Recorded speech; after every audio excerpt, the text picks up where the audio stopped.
Have you ever stopped to think why most people never build real wealth, while a small group, tiny, dominate business, prosper financially, and still manage to benefit multitudes with their fortune? I myself, Andrew Carnegie, have seen thousands of men throughout my life repeat the same mistakes that kept them trapped in poverty, while I advanced, even starting from complete poverty in Scotland. Today, I'm going to reveal to you 10 lethal financial attitudes, subtle poisons, that suck the wealth-building energy out of millions, and that I always made a point of ignoring. If you want to escape scarcity and limitation, and finally, step onto the solid path to true wealth, stay with me. What I'm going to give you here isn't theoretical advice. These are codes tested in the forge of business, on the battlefields of capital, and in the management of empires. But first, subscribe to this channel. After all, if you're ready to build your own empire, you need to surround yourself with solid strategic knowledge every day. Now, get ready. The first attitude that keeps people in poverty is the permanent consumer mentality. Most people are born, grow up, and die thinking like consumers. Money comes in, and it's immediately spent on consumption. Clothes, entertainment, fleeting desires. I have always seen money as a seed, not as a harvest. While thousands around me sought immediate comfort, I reinvested every penny, always envisioning future growth. Those who consume everything they earn do not understand the true mathematics of wealth. Capital needs to be preserved and multiplied, not dissolved in small, everyday pleasures. The second is the fear of concentrated specialization. The masses want to know a little about everything. They are terrified of choosing a single sector, a single skill, a single domain where they can become extraordinary. I chose steel, and for decades I focused every ounce of my energy on that sector until I controlled the entire production chain. Those who disperse their energy fail. Those who concentrate, govern. Concentration is my motto. First, last, and always. This is the code of those who build empires. The third attitude is an aversion to calculated risk. Poor people seek absolute security. They avoid any movement that takes them out of their fragile comfort zone. I have never feared risk, as long as it is calculated, mastered with strategically built safety margins. The greatest security lies in your ability to decide with coolness and knowledge, not in paralysis. Great fortunes always arise at the intersection of well-analyzed risk and relentless execution. The fourth trap is disdain for precise management. Many fail because they simply do not know how to manage. They do not control revenues. They do not master their costs. They do not make projections. They do not have reports. They do not supervise rigorously. I knew the cost of every screw that went into my factories. Total control. Without this surgical mastery of the operation, any business is doomed to languish. Fifth, associate with incompetent people for emotional convenience. Poor people choose partners and teams based on friendship, affinity, or feelings. I only accepted men who knew more than me in their areas. The secret of my success was surrounding myself with men smarter than me. This choice requires coldness. Only technical excellence and solid character matter. Form superior alliances or walk alone. Sixth poison, seeking shortcuts and quick gains. The masses are hypnotized by promises of instant enrichment, dubious schemes, and insane financial bets. I built my fortune over decades of methodical growth, reinvesting profits, consolidating operations, and expanding only when I had absolute control. No legitimate empire can be built on short-term impulses. True wealth is patient. Seventh, not investing in self-knowledge and continuing education. Poor people believe that education ends with school. Rich people continue learning until the last day of their lives. I read daily, studied technology, engineering, management, markets. The man who does not read has no advantage over the man who cannot read. Knowledge is the only asset that no one can steal from you. Eighth, inability to control one's emotions. Poor people are victims of anxiety, greed, fear, envy, and impulses. Great leaders are cool, calculating, and patient. Negotiations require coolness. Expansion requires rationality. Crisis management requires absolute internal control. To govern your emotions is to govern your empire. Those who do not control themselves will never govern businesses or men. Ninth, refusal to practice strategic philanthropy. Many think that charity is handing out coins to the needy to ease their conscience. I have come to understand that true philanthropy empowers. I created libraries, universities, and learning centers. I did not support men. I equipped them to support themselves. Wealth only has meaning when it serves as a tool for the betterment of many. Finally, the 10th and most devastating financial mistake, the victim mentality. Poor people blame the government, their boss, the system, the market, luck. I started from the deepest poverty, carrying cotton bales with my bare hands. I never allowed myself to be a victim. I took full responsibility for every step, every decision, every result. True financial freedom is born when you declare, without excuse, my destiny is in my hands. Now look me in the eye. Which of these attitudes still live within you? As long as you allow even one of these 10 to remain alive, you will continue to be a slave to the same chains that imprison millions. But there is something greater here, the decision. Today's decision is the beginning of your new foundation. I am giving you the code. It is up to you to apply it with discipline, vision, and focus. Now that you know the 10 attitudes that keep the masses in poverty, and that I made a point of ignoring, we need to take an even deeper step. This is where many fail. They know what not to do, but they cannot build the internal discipline to do what is necessary. Poverty, my friend, is not the absence of money. It is the absence of a solid mindset, and the real battle is fought in the mind long before it is reflected in bank accounts. Most people wait for ideal circumstances to act. They wait for a favorable government, a stable market, a perfect opportunity. I never waited. The biggest decisions I made were made amid uncertainty. When I founded companies, when I acquired competitors, when I expanded factories, the storm often blew hard. But I saw it as the battlefield where few dared to enter, and there, right there, is where opportunity lies. You don't build wealth by waiting for the sea to calm down. You build it by sailing through the winds, adjusting the sails with skill. The problem is that most people have been educated to desire comfort. From an early age, they are taught to seek secure jobs, fixed incomes, predictability. This mental programming creates wage slaves, people who live for their next paycheck, in constant fear of loss. I chose a brutally opposite path, that of autonomy. Look at it this way. Workers sell their time. Entrepreneurs sell results. While the former limits their income to the number of hours they can work, the latter expands their revenue through their ability to solve problems at scale.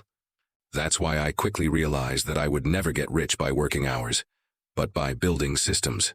Every new machine installed, every process improvement, every contract signed represented recurring income that did not depend on my physical presence. I didn't work for money.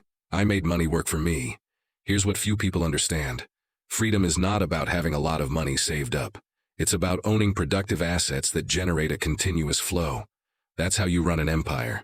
If you want to abandon the poverty mindset, you need to make this shift. From dependence on active work to building assets that produce continuously, even while you sleep. But there is something even more critical. The masses have an aversion to the discomfort of growth. They prefer to maintain old habits surrounded by people who validate their mediocrity. I did the opposite. I cut ties with friendships that did not add value. I distanced myself from those who did not dream big.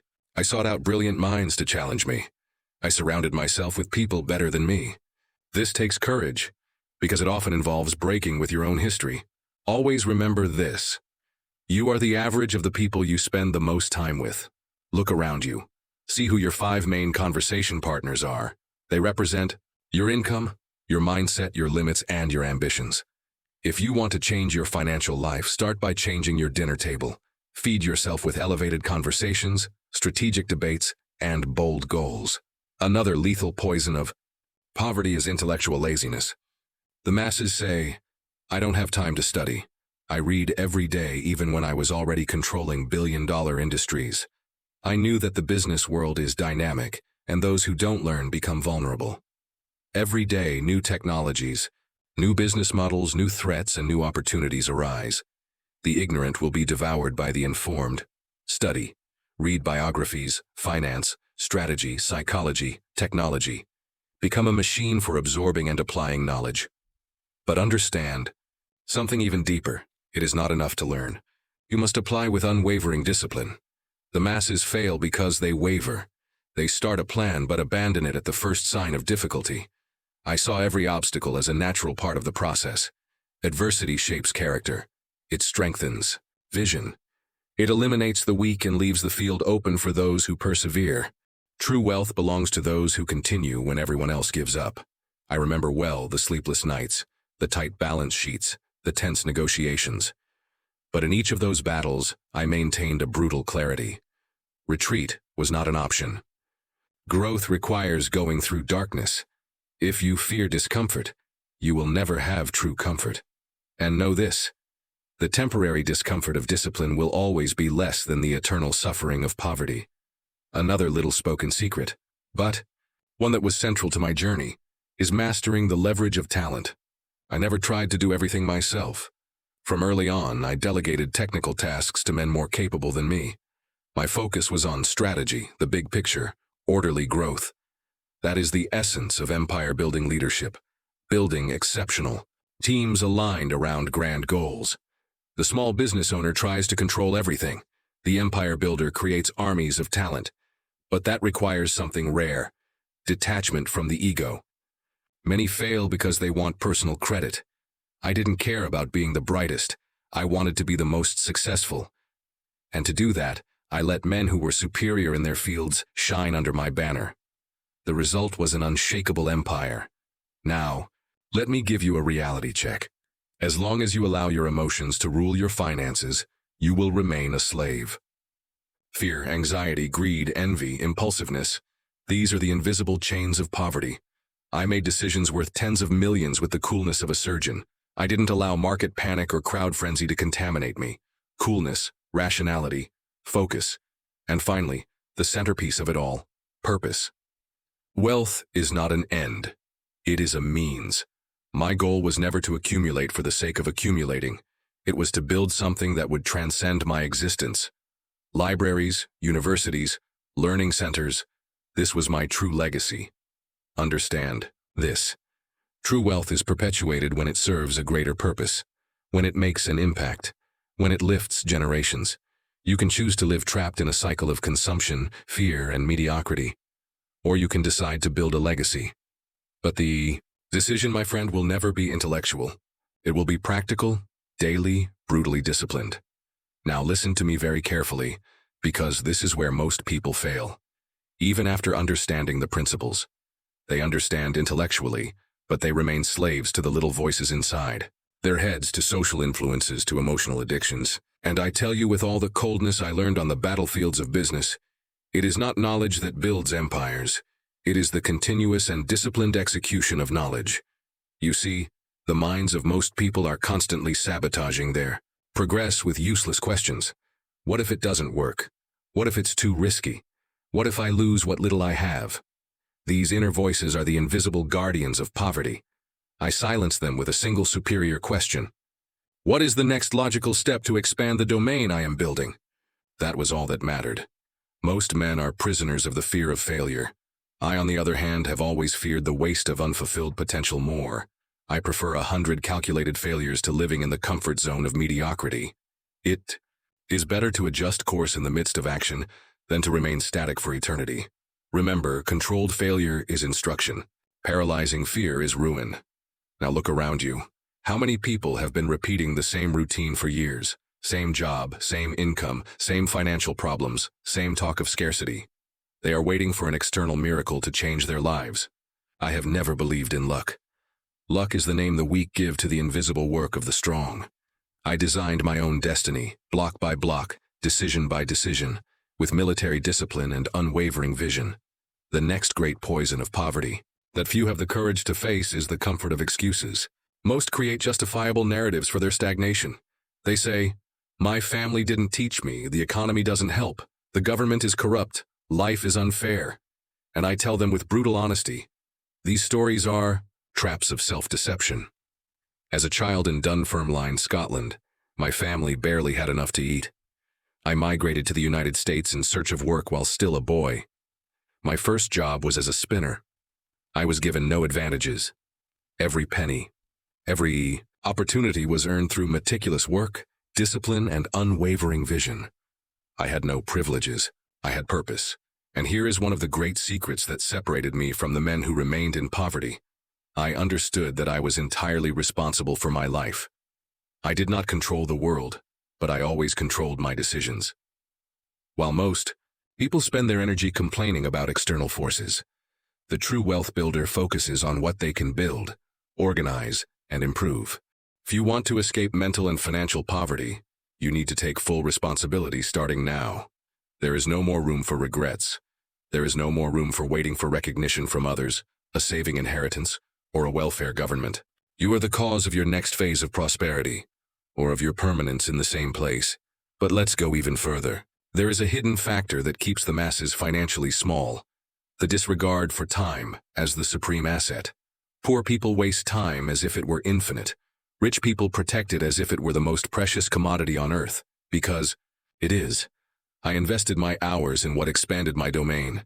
While others wasted afternoons and evenings on empty distractions, I studied reports, analyzed operations, and forged new alliances. Every hour should be an investment in growth. Read, study, build, connect with the best, refine your vision, expand your competence. Turn time into a multiplier of intellectual and financial capital, and never trade your time for the irrelevant.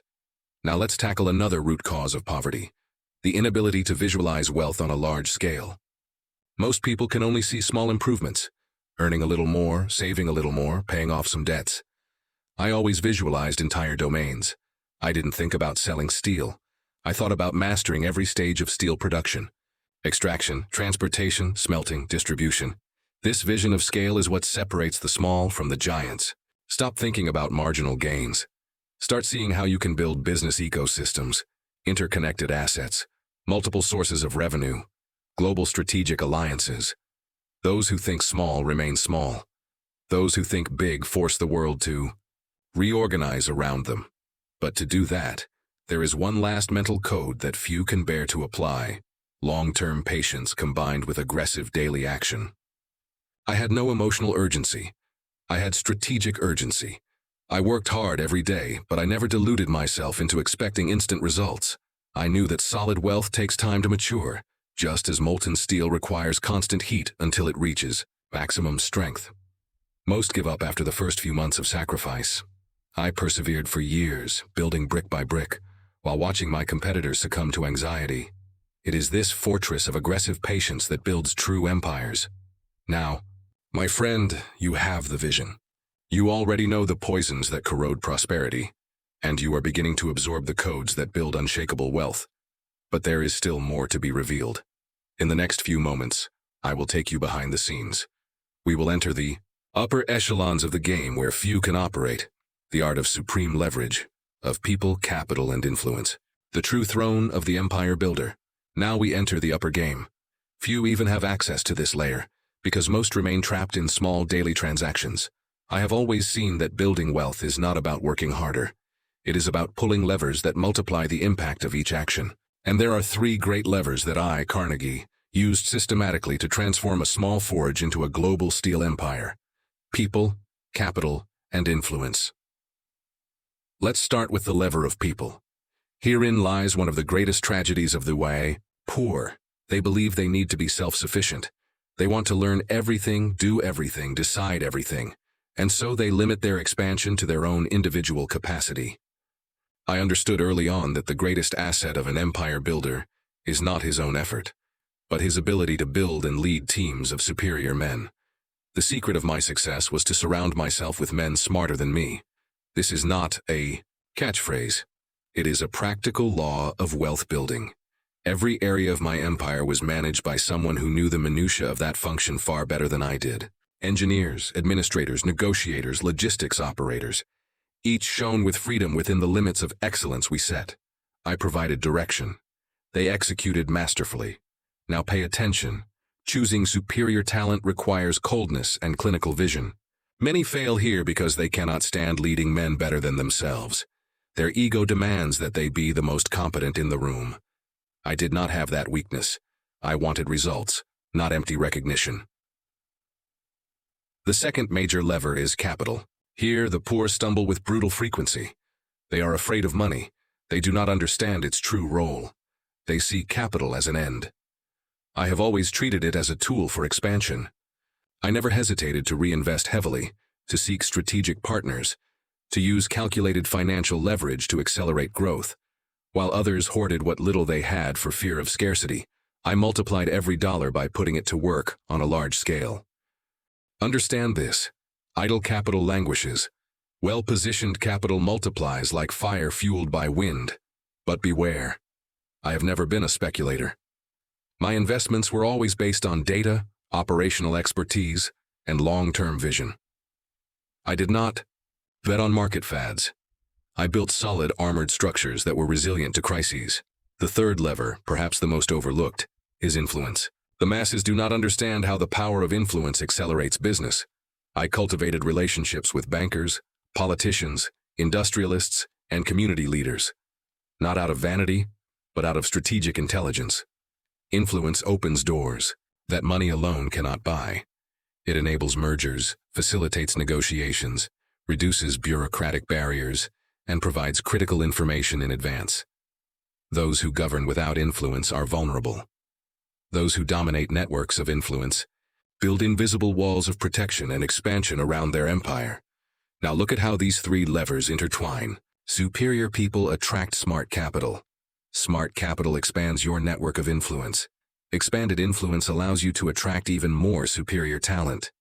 This cycle, when well orchestrated, creates what I call a spiral of constructive domination. And here lies the real game of empires. The masses try to earn an extra $1,000 next month.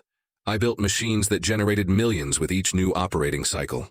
The difference is not in the effort, but in the strategic architecture of the operation. But there is still something that few can bear to hear: unwavering personal austerity. You see, while my factories were making millions, I maintained a life of controlled simplicity. I did not allow myself to be seduced by empty luxuries. My focus was on the solidity of the empire, not on the public display of wealth. A man who allows himself to be enslaved by luxury compromises his financial agility. He becomes hostage to maintaining appearances and loses his cool in critical decisions. True freedom lies in possessing everything, but depending on nothing. Now I ask you, with the same coolness I applied to my own managers, are you building an empire or just collecting small emotional victories? Are you leveraging superior talent, or trying to carry the weight alone? Are you putting your capital to work, or hoarding it out of fear? Are you cultivating strategic influence or surrounding yourself with social irrelevancies? The game of building real wealth requires courage, clarity, and a discipline that few souls can sustain for years. But for those few who apply these codes, the prize is absolute, ultimate freedom. Freedom of time, financial freedom, freedom of purpose. And now, my friend, we are close to the final synthesis. In the next section, I will lead you to the complete formula for building unshakable, solid, and perpetual wealth, what I call the Carnegie structure of total prosperity. Now you have walked with me through layers that most dare not even glimpse. We have unearthed the poisons of poverty, dissected the mindset of the masses, and raised the superior levers that sustain any true empire. But all of this, taken alone, is not yet the pinnacle. There is one last layer, the synthesis of it all. The Carnegie structure of total prosperity. This structure was not born from theory. It was born from the fire of negotiations, market crashes, and clashes between industry titans. An empire is not built on the surface. It is built in the depths, where the roots of wealth are nourished with discipline, vision, and daily sacrifice. And it all starts with the ultimate purpose. Those who seek money for money's sake lose their way. When idolized as an end in itself, money becomes a cruel master, generating anxiety, fear, greed, and corruption. I never pursued money. I pursued building. I pursued progress. I pursued impact. While others built ephemeral fortunes to feed their vanity, I built structures that would serve future generations. Steel was the vehicle, but the purpose was always to elevate the common man through access to knowledge, education, and opportunity. That purpose sustained me when markets plummeted, when competitors tried to crush me, when public opinion turned against big business. Because I knew my work transcended my name. Without a higher purpose, the rich man becomes a slave to his own insecurity. He accumulates and fears losing. The empire builder with a purpose builds and liberates, because he knows that his work will remain. Next comes unbreakable operational efficiency. Here lies the chasm that separates adventurers from builders. Efficiency is not an administrative detail. It is the beating heart of the empire. Every penny wasted is a breach in the wall of your castle. Every idle machine, every unproductive employee, every poorly designed process is an invisible thief of your profit margin. While many looked only at revenue, I mastered costs. I knew how much each kilometer of track, each ton of coal, each hour of smelting cost me. I didn't manage companies. I operated precision machines, where everything had its place, its function, and its margin. Great empires fall not because of a lack of sales, but because of a lack of operational rigor. And here, discipline must be absolute. There is no room for amateurism when managing millions in assets. Next, we find working capital mastery. This is where the game changes scale. Many entrepreneurs grow in revenue but die in cash flow because they don't understand the art of working capital. While some struggled to survive each month, I always kept liquid capital in reserve, not for show but for opportunity. In crises, and they always come, those with cash reign supreme. When banks closed credit lines, I bought valuable assets at bargain prices. When desperate competitors sold their operations, I expanded my factories. When downturns came, I didn't retreat. I advanced. A solid empire not only survives crises, it feeds on them. Then comes the element that few have the courage to apply rigorously, the relentless selection of key people. I wasn't looking for employees, I was looking for generals. Every man I put in charge of a sector was an absolute expert, someone who breathed his job. There was no room for friendships, favors, or sentimentality in the selection of leaders. The price of mediocrity is the collapse of the empire. Many fail to apply this principle because they are afraid of surrounding themselves with people who are more capable than they are. Their ego demands that they be the brightest in the room. I did not have that weakness. I wanted to be the most successful, not the most praised. Let me be brutally clear. If your team is not smarter than you in their specific roles, your growth will have a low ceiling. Now let's talk about personal psychological armor. This is perhaps the most overlooked pillar, because here, the enemy is not in the market, nor in the competition, nor in the banks. It is inside the mind of the builder himself. In critical moments, most are consumed by fear. They see the headlines, feel the panic of the crowd, and collapse emotionally. I have never allowed emotions to rule my decisions. I could lose millions in a quarter and still sleep peacefully because I knew my structure was solid, my vision was intact, and the market, being cyclical, would always return. Without emotional armor, the builder becomes a slave to the ups and downs. With it, he becomes a cold strategist who sees beyond the smoke of the present. And then we raise the game to the pillar of strategic influence leverage. Most never get here because they never understand the true power of strategic relationships. I cultivated relationships with statesmen, bankers, leaders from other sectors, opinion makers, not as a sycophant but as a strategic partner. Influence allows capital to move before others. It allows access to information before it becomes public. It allows alliances that open doors, break down barriers, and anticipate opportunities. Without influence, your growth will depend solely on your individual strength. With influence, the market itself works in your favor. And finally, the pinnacle of the Carnegie structure, strategic and perpetual philanthropy. Most people view philanthropy as empty charity. They throw crumbs to institutions, distribute coins, to ease the guilt of their accumulated wealth. I understood early on that true philanthropy does not sustain the poor. It empowers them. Libraries, universities, technical schools. I invested in the minds of men. I gave them tools so they could create their own fortune, break their own cycle of poverty, and thus perpetuate prosperity in a multiplied way. This is the supreme legacy. When your wealth continues to serve long after your death, not as alms, but as fertile seed for new builders. Now, my friend, listen very carefully to what I am about to tell you. From this moment on, you can no longer claim ignorance. Architecture is before you. The map has been handed to you. You know the traps that slave. You know the codes that set free. You know the disciplines that build empires. The only remaining variable is not in the market. It is not in politics. It is not in the economy. It is in you. It is now up to you to decide whether you will continue to be a spectator of the greatness of others, or whether you will take the reins of your own construction. If you decide to apply the codes I have revealed here every day with unyielding discipline, You will see over time poverty recede like shadows at sunrise. Now it's your turn to build your empire with wisdom. Sign up.